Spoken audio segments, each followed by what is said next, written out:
আসসালামু আলাইকুম ভিউয়ার্স, কেমন আছেন সকলে? আশা করি সকলে খুবই ভালো আছেন। আমিও খুব ভালো আছি। আজ আমি শামুই রান্না করব, তো চলো রাঁধা যাক। তো প্রথমে আমি কড়াইয়ে সাদা তেল দিয়েছি, হালকা করে দিয়ে শামুইগুলোকে ঢেলে দিয়ে ভালো করে হালকা আঁচে ভেজে নেব। আমার শামুইগুলো ভাজা হয়ে গেছে, এবার আমি নামিয়ে নেব।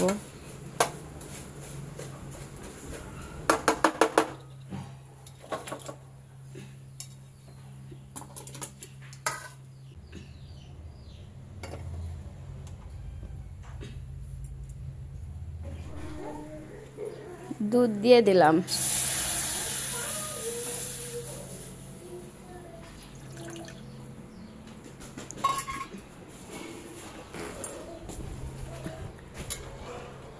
দুধটা আগে গরম করে নিয়েছি, এবার এতে দিয়ে দেব তেজপাতা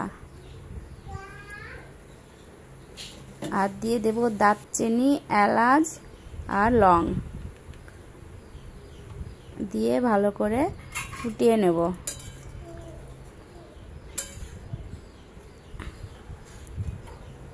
এখানে আমি গরুর দুধ দিয়ে রান্না করছি, আপনারা চাইলে আমল দুধ দিয়েও রান্না করতে পারেন।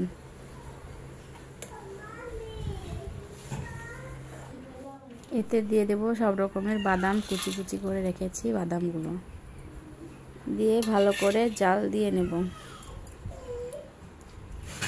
জানে কাজু বাদামগুলো হালকা সিদ্ধ হয়। এবার দিয়ে দেব চিনি।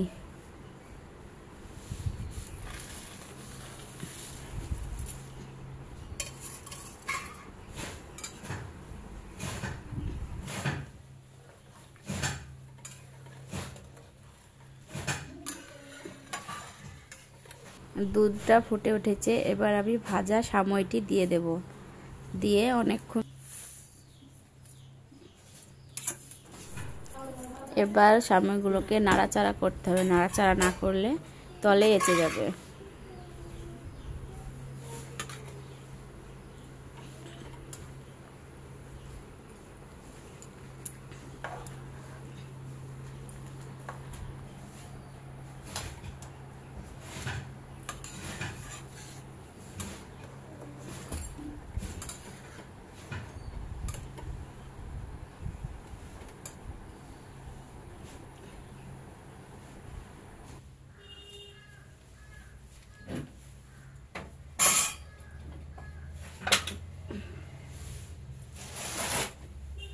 শামুই রান্না আমার প্রায় শেষের দিকে, শামুইটি ফুটছে, মানে আমার শামুই হয়ে গেছে। তো আমি এবার নামিয়ে নেব। ভিডিওটি যদি ভালো লেগে থাকে লাইক, কমেন্ট, শেয়ার এবং সাবস্ক্রাইব করে দেবেন। আল্লাহ হাফেজ। দেখতে কত সুন্দর লাগছে, খেতেও খুব সুন্দর লাগবে।